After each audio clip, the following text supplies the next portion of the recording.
The P-47 Thunderbolt. In an era when fighter aircraft were as small, sleek, light and manoeuvrable as their designers could ensure, in the midst of Spitfires, Messerschmitts and Mustangs, there was one World War II fighter that was huge, snub-nosed and cumbersome looking. Roughly twice the weight of its contemporaries, it was called the Jug, because stood on its nose, it looked like a milk jug. The Republic P-47 Thunderbolt was a late starter in the war, its design being influenced by events already happening in Europe with the air battles over Poland and France. Despite the late entry into the inventory, it was to be built in greater numbers than any other American fighter before or since. It was fast, dependable, could take major damage and survive, and packed heavy and effective firepower.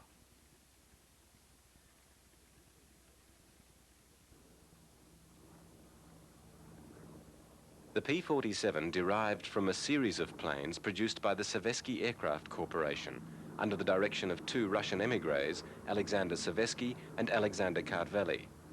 By the time the P-47 flew, the company was the Republic Aircraft Corporation and Sovetski had left, but the plane's origins go back to 1931. Alexander Sovetski came to the United States already a pilot and already an aviation enthusiast. His father had been the first private owner pilot of an aeroplane in Imperial Russia, and Alexander had flown in the First World War in the Imperial Air Force with distinction. He came to the USA in 1917 on a naval air mission and stayed on after the revolution at home, working for the Army Air Force. He set up an aviation company in 1922 on the proceeds of engineering patents he'd sold to the US government, and in 1931 set up the Sovetski Aircraft Corporation. After Kartveli joined the company, his basic configuration around the radial air-cooled engine soon developed into planes that dominated the Bendix Trophy races in the mid-30s. With Jackie Cochran as one of the consistently winning Sovetski pilots helping to create media interest, the company became, quite justifiably, well known. The virtues of the Sovetski planes were their long range and relatively high cruising speed. Flat out, they were among the fastest American planes of their day. And in 1937, when most Army and Navy pursuit planes were stretched at 200 miles per hour, Jackie Cochran caused a sensation with a speed of 304 miles per hour set while breaking a record at the National Air Show.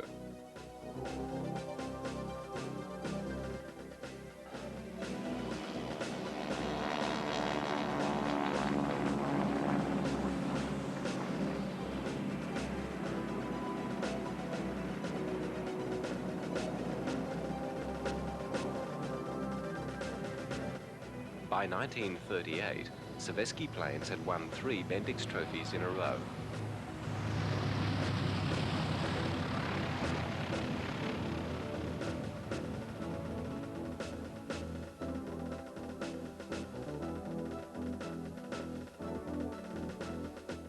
Following an accident, Sovetski himself gave up active participation in the races, to lay to rest worries in the government that his company would fold if he were to be killed. The government interest was not surprising. The Army had bought their first Sovetski planes in 1935. The basic trainer, the BT-8, developed from Sovetski's two-seat XBT. More relevant to the P-47's development was the Sev-1 XP, which was the basis of Sovetski's first sales of pursuit aircraft, the P-35, first US fighter to have retractable wheels. The P-35, while a step forward for US fighters, was outclassed by the developments in the German and British Air Forces, being underpowered and hence too slow, though it did have good maneuverability and range. It was soon overtaken, and the company given contracts to develop the concept into the supercharged YP-43, which itself went into production only as a stopgap measure to keep the production line together while redesigns of first the P-44, which was never built, and then the P-47s went on. Neither P-35 nor P-43 were effective fighters by the time they were deployed. Like the P-43, the P-44 was to have been built around a turbo-supercharged radial engine and would have been about the size of most of the fighters of its time. But, like the earlier two designs, it was light on both protective armor and firepower.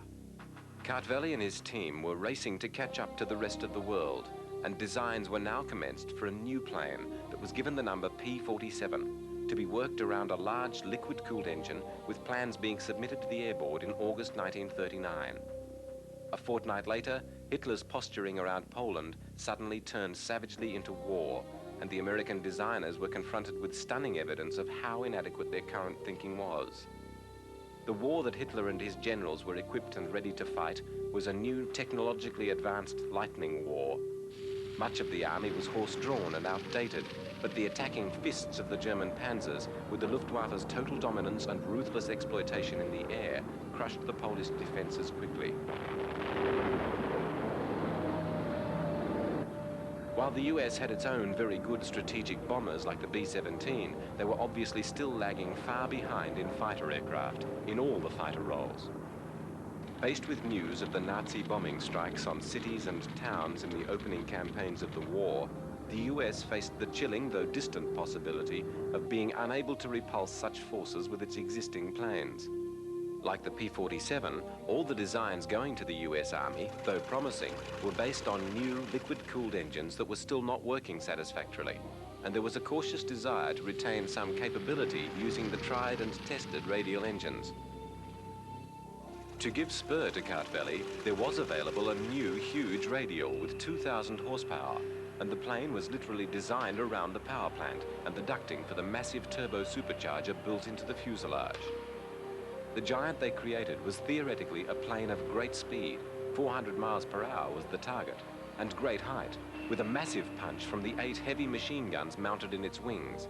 It was called the P-47B, and the first one was produced on May the 6th, 1941. Despite teething troubles that included the loss of planes due to engine failures and due to their tendency to go too fast for their airframe to hang together, production and development proceeded rapidly in parallel, the C model and the D model both appearing by the end of 1942. The plane, though dogged by persistent crashes, had easily exceeded some of its targets, and its top speed of 430 miles per hour was welcomed, as was the evident power of its armament.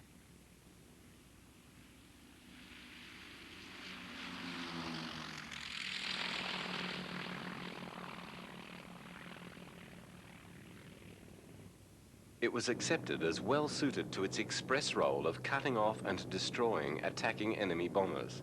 However, as the problems were sorted out and the planes began to multiply, need dictated their deployment for a different role entirely, that of escorting the bombers operating from England.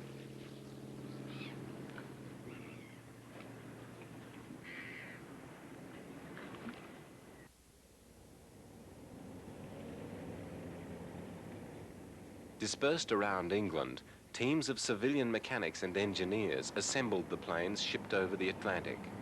Soon, in addition to this task, they would be carrying out major repairs on battle-damaged planes. The first plane had been unloaded a few days before Christmas 1942, and as soon as the Thunderbolts became available, they were rushed through operational assessments, and plans to equip 3 groups went ahead.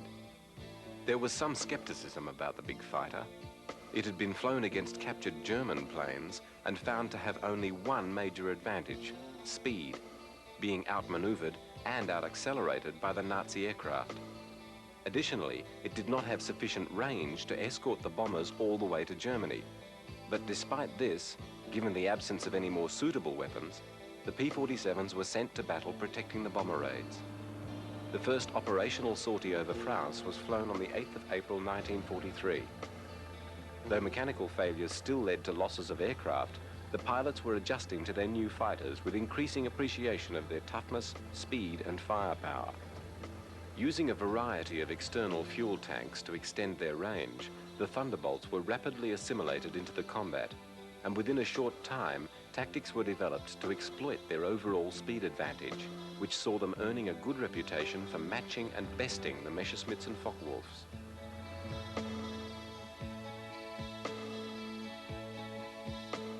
Flying in shifts to escort the bombers out as far as possible and meet them on their return, the rapidly proliferating Jugs were soon familiar sights to the people of England and to the pilots of the Luftwaffe.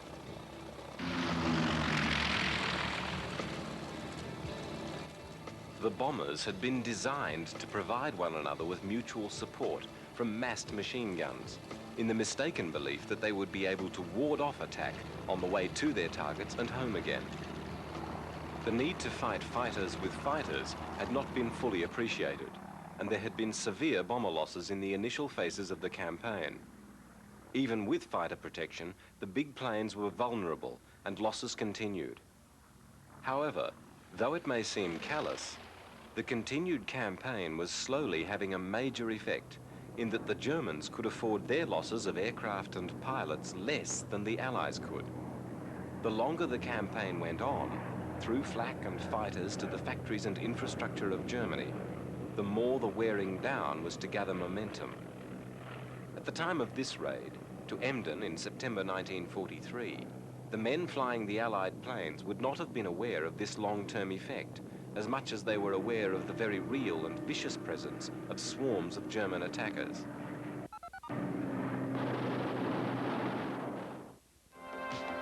We will return to Wings in a moment.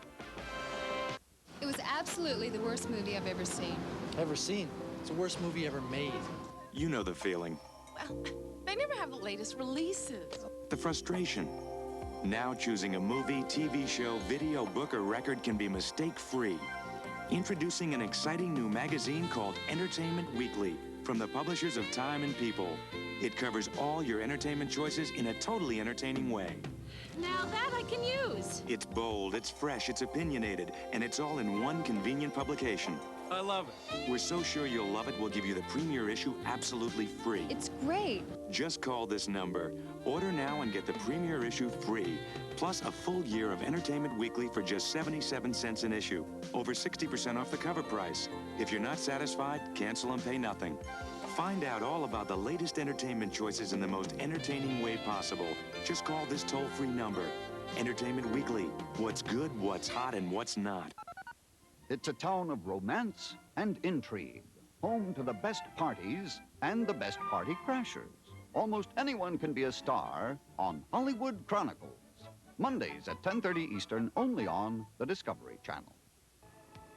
You're in an F-15 Eagle, and 25 tons of thrust stands it on end, powering you to 60,000 feet in just seconds. And this is just one of the thrills in this spectacular 6-video library of today's air power. Over 6 hours of action-packed video and official combat footage literally puts you in the cockpit of the world's most awesome fighting machines.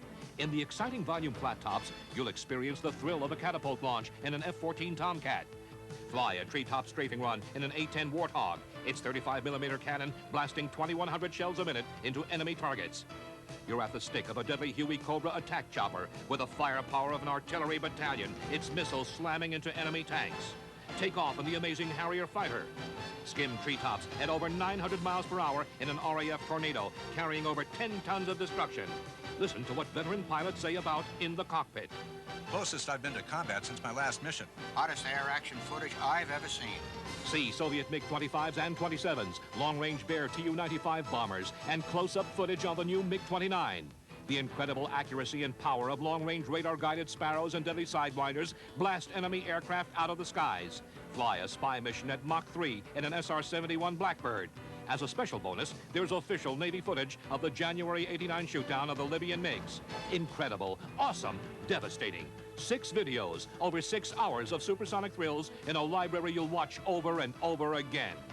To order In the Cockpit, use your credit card and call 1-800-554-8000. That's 1-800-554-8000. We'll send you the complete collection, all 6 videos in a sturdy library case, and charge your account just $25.75 a month for 6 months, including shipping and handling. When you purchase In the Cockpit, you'll also receive spectacular bonus footage of the super secret B-2 stealth bomber and this beautiful color poster, both yours free. Have your credit card handy and call now. That number, 1-800-554-8000. The new season takes off on the Discovery Channel. No one is safe from the unexpected. The great tragedies of the 20th century on Survival. Wednesdays at 10 Eastern. It's an all-new season, only on the Discovery Channel. And now we return to Wings. The Germans' tactics determined that their fighters would concentrate on attacking the bombers and not engage the escorts unless it was unavoidable. This suited the high-flying Thunderbolts. which could stooge around above the formations of bombers and dive to intercept the attackers. Once the Thunderbolt had built up speed in diving onto the Germans, there was little they could do to escape. Tactics they had employed on Spitfires of diving away from attack simply played into the P-47's hands, and the Nazis learned the hard way that there was no way to outrun the Jugs.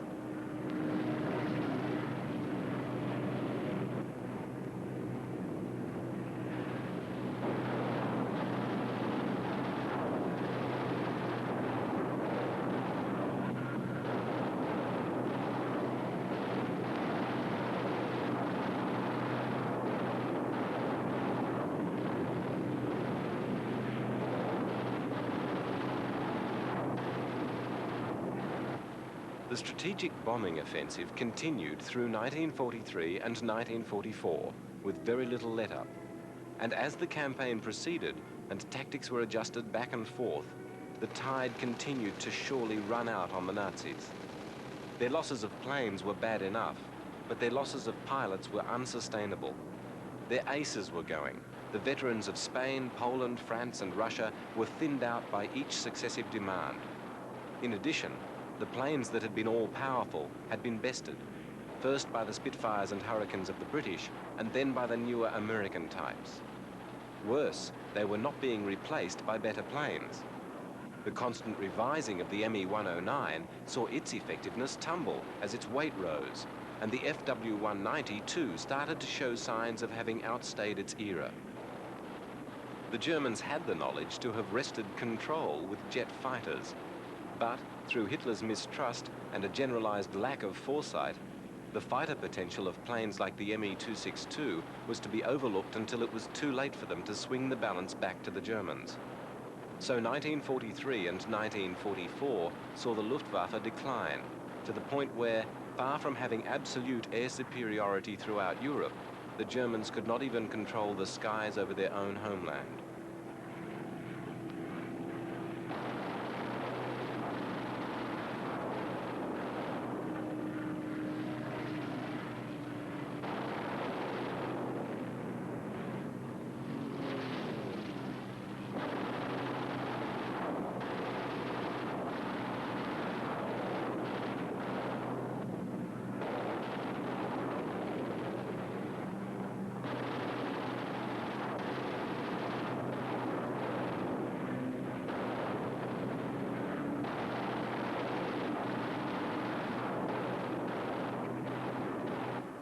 Losses in the bomber fleets were at times very heavy, and the theoretical assumptions of the commanders that things were worse for the enemy can't have been much comfort for the B-17 crews.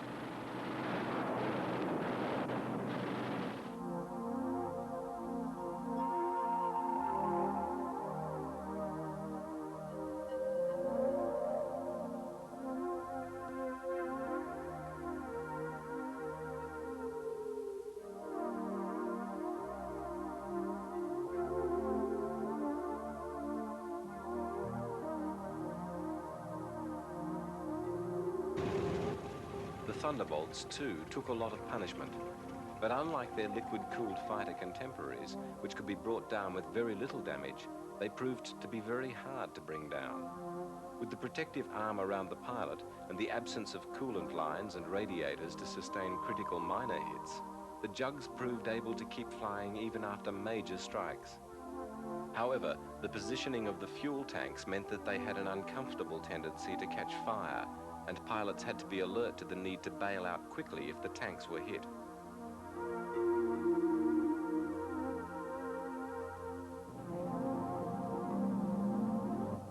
The mass raids on the German cities left the Luftwaffe with no option but to oppose the bombers with all the weapons at their disposal. While the pounding of the Reich went on, devastating the cities and making the continuance of war production increasingly difficult, the German Air Force had to continue to suffer losses that it could not make good.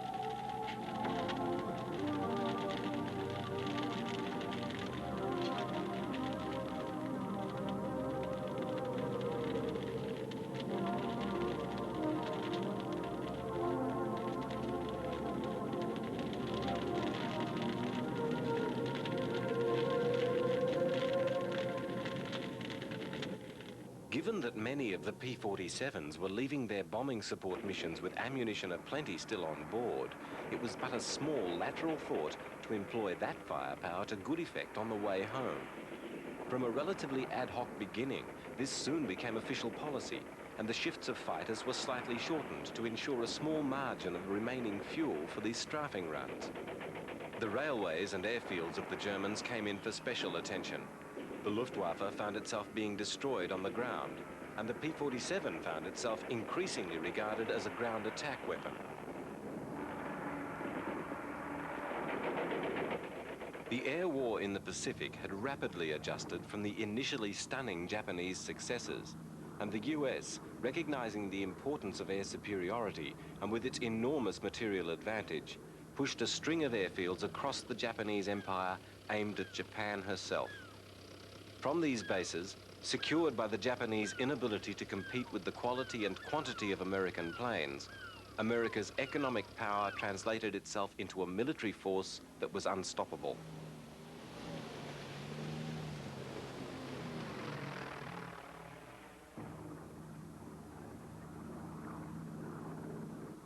The great distances involved in almost every mission meant that the Jugs were not ideally suited to the arena, and the longer range of the P-38 and later the P-51 saw them preferred.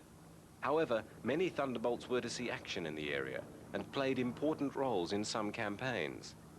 Once again, they gravitated to the ground attack role, and with devastating effect.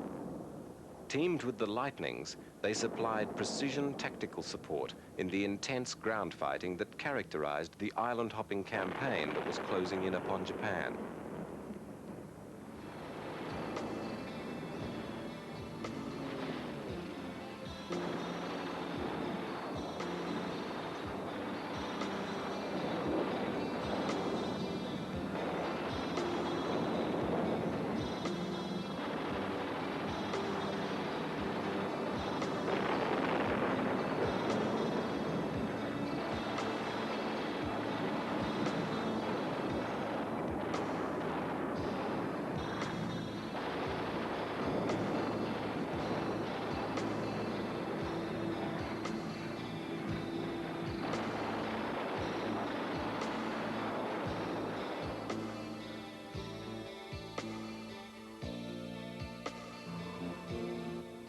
The ground crews had liked the Thunderbolts from the start.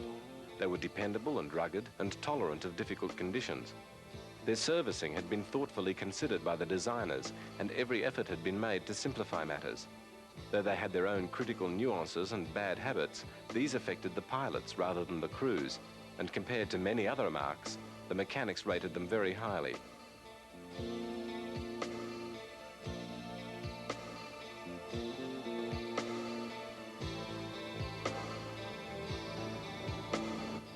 It was in the Pacific that they were to embark on one of their most celebrated missions, their involvement in the Battle of the Marianas.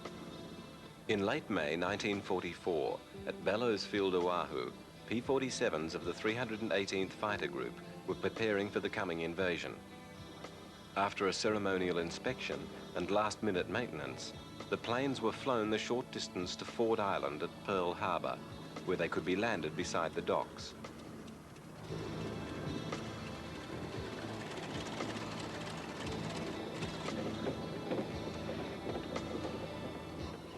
From the airstrip, they were wheeled up to the side of waiting ships and then swung aboard.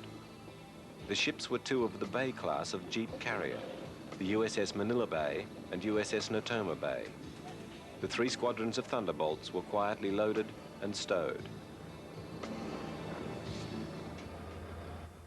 Elsewhere in the harbor, the first convoy of the invasion fleet was readied, and, along with the assault troops, the ships took on board the 804th Aviation Engineers Battalion and the equipment needed to construct an airstrip as soon as a site could be captured and made safe. Also traveling on that first convoy was a contingent of P-47 ground crew from the fighter group. They sailed from Hawaii to the Marshall Islands, where the invasion fleets were assembled.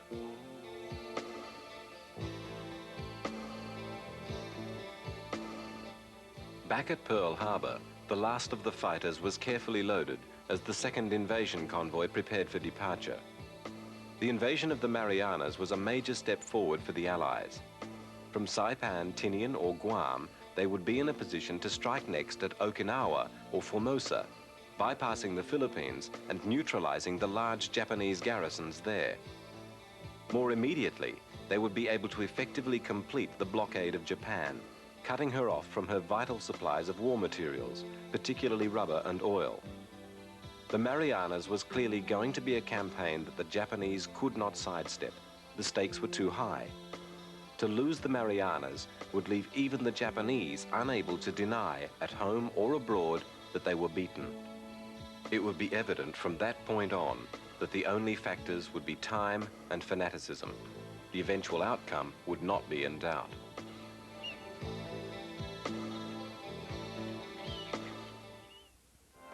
We will return to Wings after these messages. October is Energy Awareness Month. We're in luck. Did you know sirloin's only 177 calories and round-tip steaks a mere 162? Where would we be without beef? Out of luck, I'd say. Beef. Real food and luck. Wisconsin. He who brings me the kingdom's most valuable object shall marry my daughter. Sire, I slayed 2 dragons for the kingdom's most valuable object. Next. I swam crocodile-infested waters for this. Next. Sire, I didn't slay any dragons, but look, a Sony Trinitron XBR, incredible picture, amazing SRS stereo sound. Nothing's more valuable. Bingo! The Sony Trinitron XBR TV. Every castle should have one. If you don't know... I was very skeptical, but I'm not now. About the new generation hair growth system. It's really filled in through there.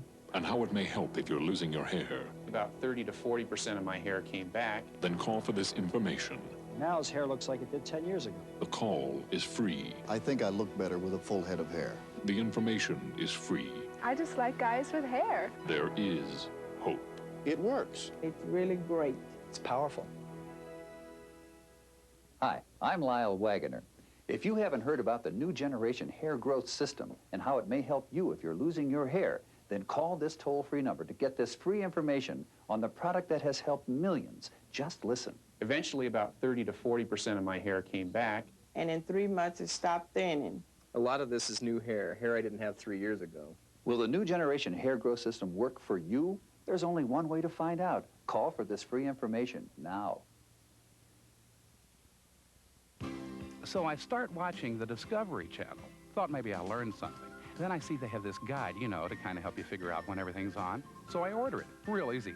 Just 1-800-TDC-8343. And I charge it.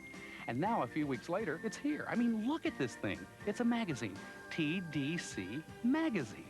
I open it up, and there's this grid, which is great because I can see the whole week at a glance. So I just circle the shows I want to see. And look at this. It's a complete description of every single show. And check this out. These photographs. Gorgeous. There's even articles by famous authors. Amazing. All I expected was a program guide, and I get all this? What a bargain. I wonder if there'll ever be a swimsuit issue. Call now to order your TDC magazine and receive 12 monthly issues for only $11.95. That's more than 50% off the cover price. Or tell the operator to bill you later. Visa and MasterCard accepted. What a childhood. My uncle's dying wish. He wanted me on his lap. He was in the electric chair. I don't plan to grow old gracefully either. I plan to have facelifts till my ears meet. I am a living example of Dianetics. George Bush has only been president for a few short months, and already his wife is on the dollar bill. Unconventional, unpredictable, uncontrollably funny. Comedy. Nobody brings it home like HBO. And now, we return to Wings.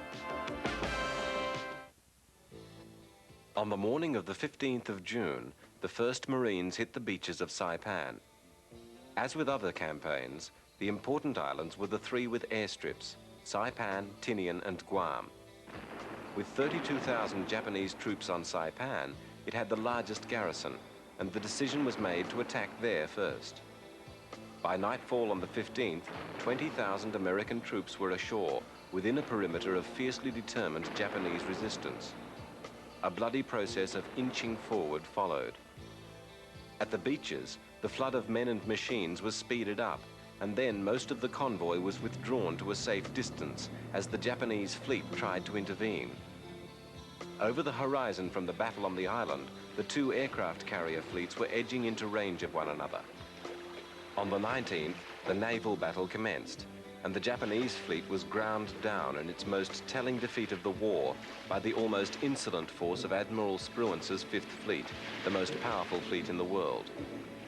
Meanwhile, the invading troops at Saipan pushed relentlessly on ashore, fighting a fierce and sustained battle with the Japanese troops dug in on the hills of the island.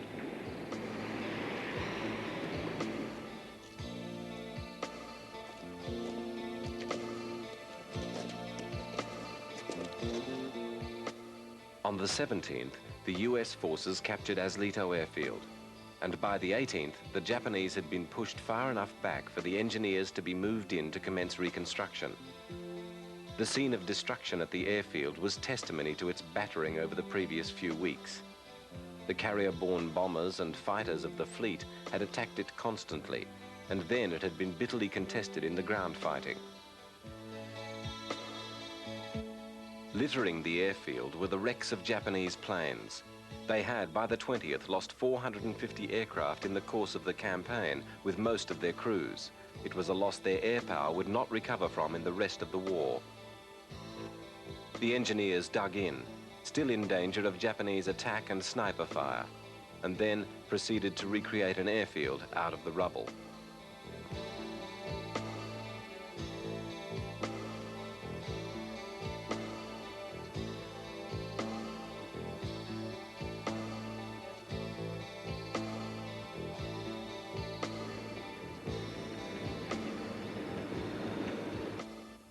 On the 22nd, 7 days after the first troops went ashore, the runway was ready, and the two transport carriers stood to, 60 miles out to sea, to launch the Thunderbolts ashore.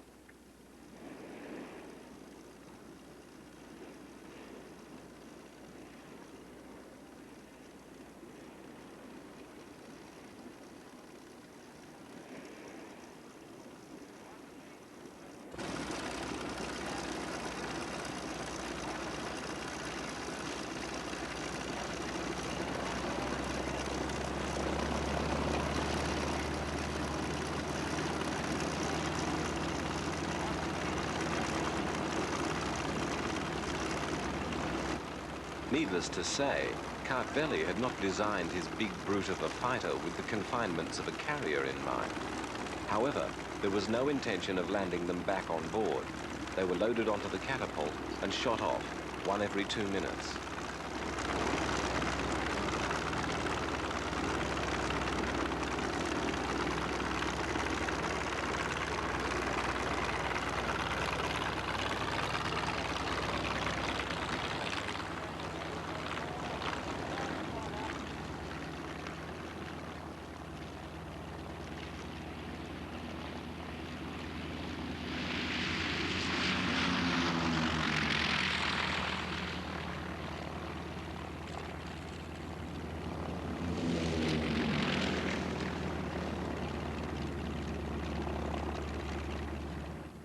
All planes were catapulted successfully, and they flew into their new base, which had been renamed Isley Field. As they circled to land, they could see the smoke of battle raging along the hills only a few miles away.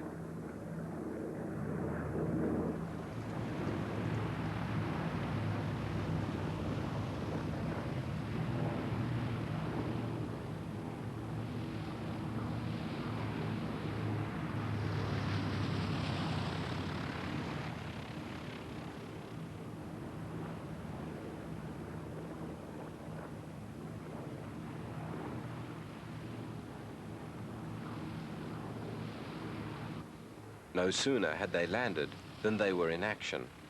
The first planes ashore had carried out several successful strikes before nightfall that day. The 4 heavy half-inch machine guns were mounted in the outer wing, beyond the housing for the undercarriage. The arrangement of the 4 ammunition belt feeds to the breeches required the staggered positioning of the guns. As with most of the plane's layout, The armament installation was practical, strongly constructed, and simple to access and service.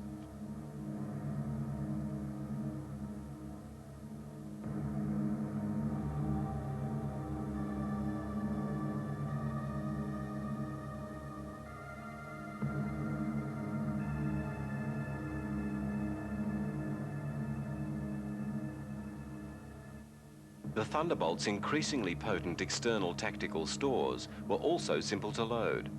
The rocket installations had at first been inefficiently designed, and there had been difficulties with their accuracy. But these problems had been quickly overcome with realization of the potential of the combination of fighter and rocket.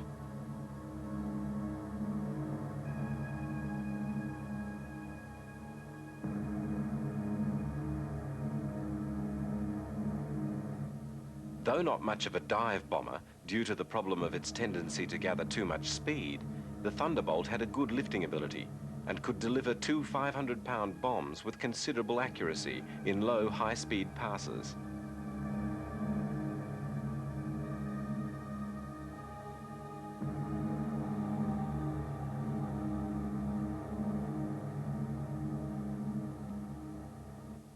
Saipan was the scene for the Thunderbolts to be the first planes to use a new weapon in combat, napalm. Using external fuel tanks as containers, napalm bombs were constructed on the planes.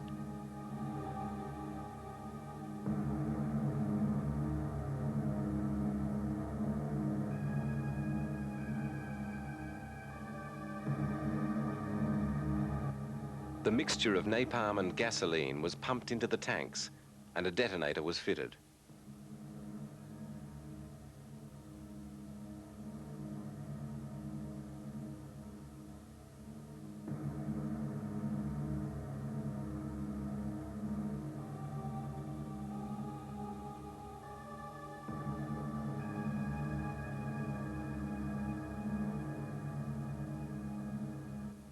The fighters were an important factor in the rest of the Saipan campaign and the campaigns on Tinian and Guam.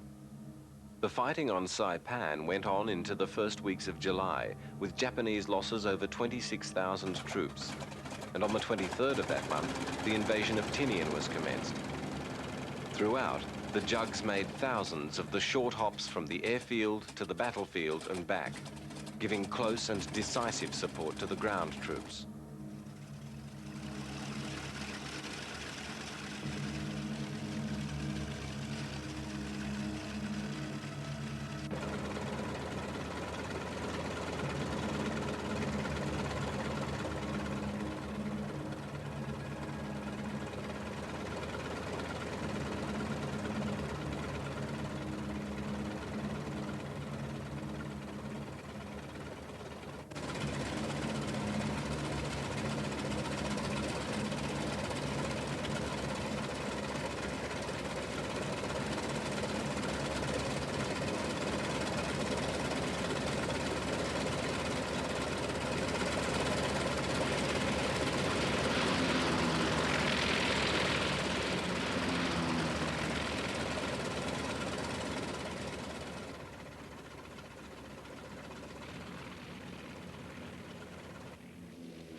Though the Japanese on Tinian fought hard with whatever they had no hope of success.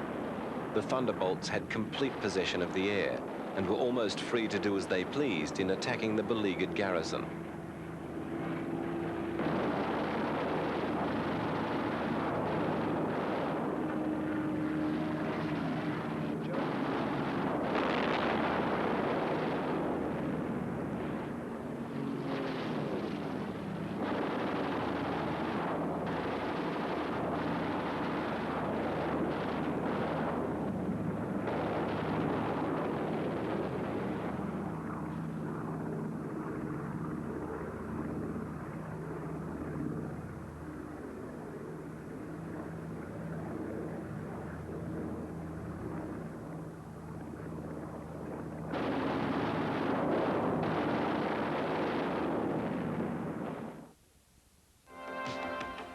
Return to Wings in a moment.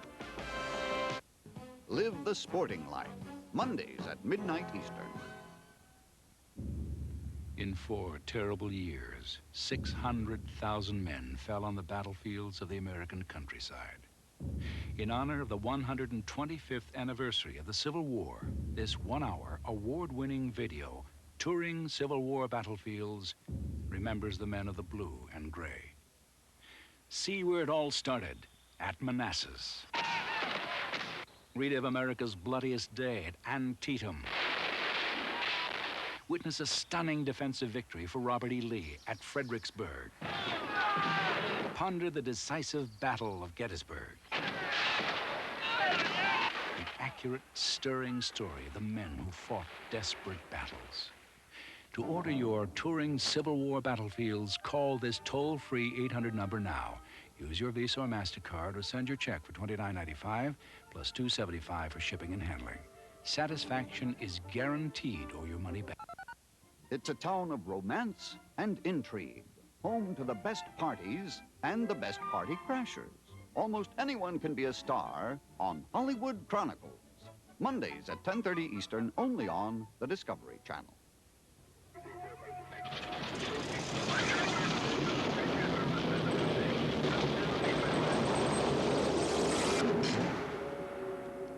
Financial serenity, the confidence to spread your wings. The Travelers gives 40 million Americans financial peace of mind with a broad horizon of growth opportunities and the overriding promise of insurance protection. The Travelers, you're better off under the umbrella. Xerox presents the Great American Torture Test. We challenged the bone-numbing cold of northern Alaska and intense city traffic. Traveled coast to coast to the suffocating heat of Death Valley and passed with flying colors. Xerox, because extreme conditions demand extreme protection. There's 2.3 pounds of water in here. That's what's trapped in our body tissue every month. It made me bloated, irritable, and my clothes felt tight until I discovered Aquaban. It helps reduce bloating and puffiness. Safe and effective Aquaban helps you get rid of the bloat every month. This itchy rash needs special treatment. Maximum strength Cortisone 5, with the medicine doctors recommend most, gets under the itch for soothing relief and help in healing. See? The rash is gone. Use Cortisone 5 with the medicine doctors recommend most. You are this far away from being the man who won the war. A general named Groves, a scientist named Oppenheimer. You got one job, Doctor. Give me the bomb. Worlds apart. I can do it without you. Well, if you do, and something goes wrong, let it go! Brought together to change the world forever. 3, 2, 1. Paul Newman, Fat Man and Little Boy, rated PG-13. Now playing at a theater near you. Pack your bags and get ready for a travel adventure. Find out what to see and how to get there with Discovery on the Go. Weekdays at noon Eastern, 9 Pacific, only on the Discovery Channel. And now we return to Wings. From the airfield, across the narrow strait, the ground crew and off-duty pilots were given a rare chance to watch the squadron's planes at work, with guns, rockets, bombs and napalm on the enemy defenses.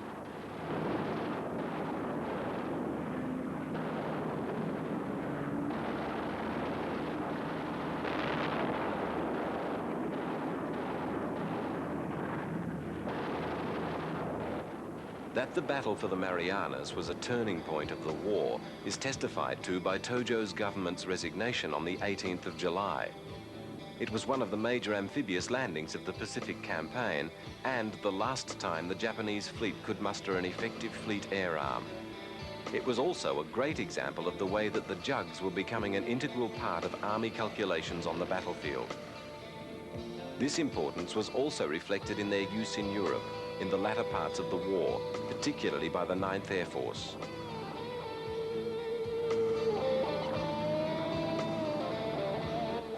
In the planning for the D-Day landings in Normandy, considerable attention had been given to the need for tactical ground support planes to be on hand to disrupt any German attempt to concentrate force to throw the attackers back into the sea. During the early phases of the invasion, there were problems with liaison between ground and air forces. With the establishment of mechanisms for forward air controllers to maintain direct contact with the patrolling fighter bombers, the P-47s and other tactical airplanes became one of the Allies' most effective and important weapons in their inexorable progress across France and into Germany. As the front moved forward through the second half of 1944 and into 1945, air bases close to the action constantly seethed with the activity of the Thunderbolts.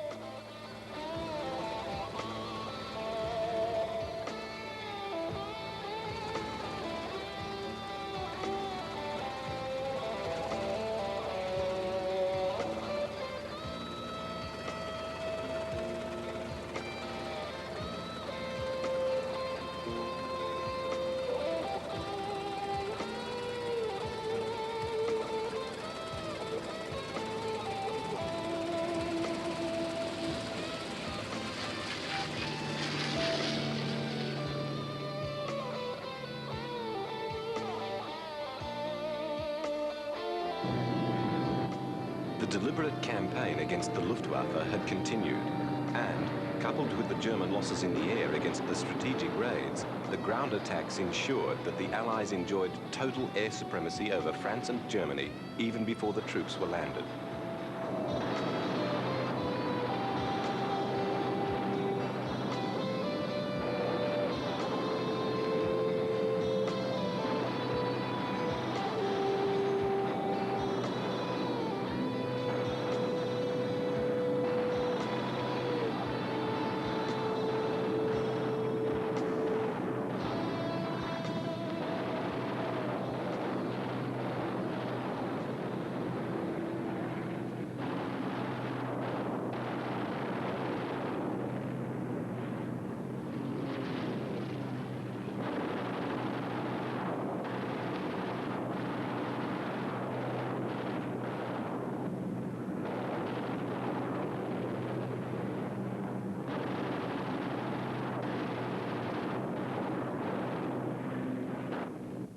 The Thunderbolts themselves were no longer much involved in the strategic campaign.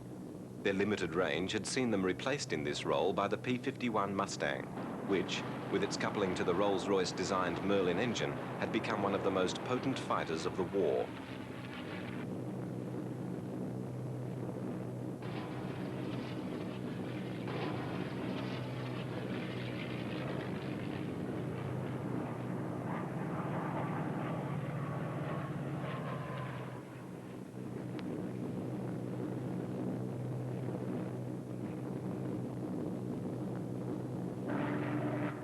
In addition to their direct support of the troops on the battlefield, the tactical role of the P-47 saw them involved in the massive campaign to disrupt the Nazis' transport systems, with paralyzing constant attacks on the roads and railways, delaying the movements of troops and panzers to the front, and inflicting heavy casualties on the German reserves before they could take up their positions.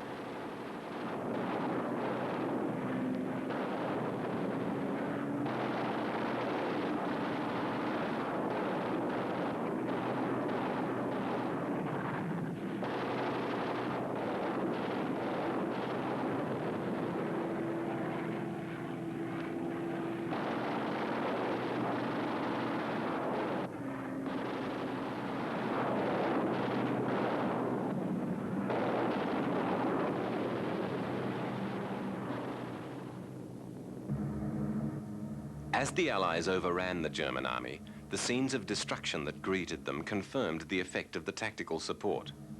The paralysis of the railway networks in particular was a major triumph.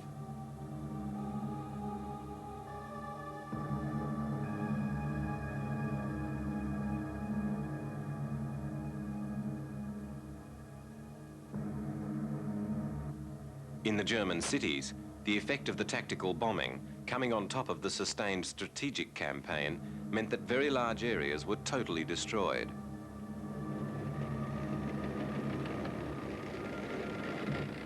the advancing armies drove through scenes of destruction that were unparalleled in scope. The First World War had seen comparable desolation, but only in the relatively narrow confines of the battlefields. Here, entire countries had been laid waste.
Production of the P-47s ended in December 1945. In the 4 years from the first flight of the plane in 1941, 15,683 had been built, the largest ever production run for an American-built fighter aircraft. The multitude of Thunderbolts had proved themselves very worthy weapons and, particularly in their tactical use, had paved the way for many of the theories behind the developments in post-war military aviation. Ironically, given the assessment of them as primarily tactical support planes, the last Thunderbolts, the N model, was specifically developed as long-range escort fighters for use with the raids on Japan by the B-29s. After the war, the P-47s, like most of the World War II inventory, were overtaken by the rapidly developing jets, and there was no place for them in the front line of a major power. Some were given to South American air forces, and a few stayed in service in Peru until 1969. The last recorded military action involving P-47s was during the revolution in Dominica in 1964. During the Second World War, P-47s flew 545,575 sorties, logging combat flying time in excess of 1.3 million hours. They were credited with over 7,000 enemy planes destroyed, 3,752 of these being aerial victories, a very creditable performance.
The English, on learning that the big fighters were known affectionately as Jugs, had incorrectly assumed that this was a contraction of Juggernaut, not picking up the milk jug likeness and taking it as a reference to the size and firepower of the plane.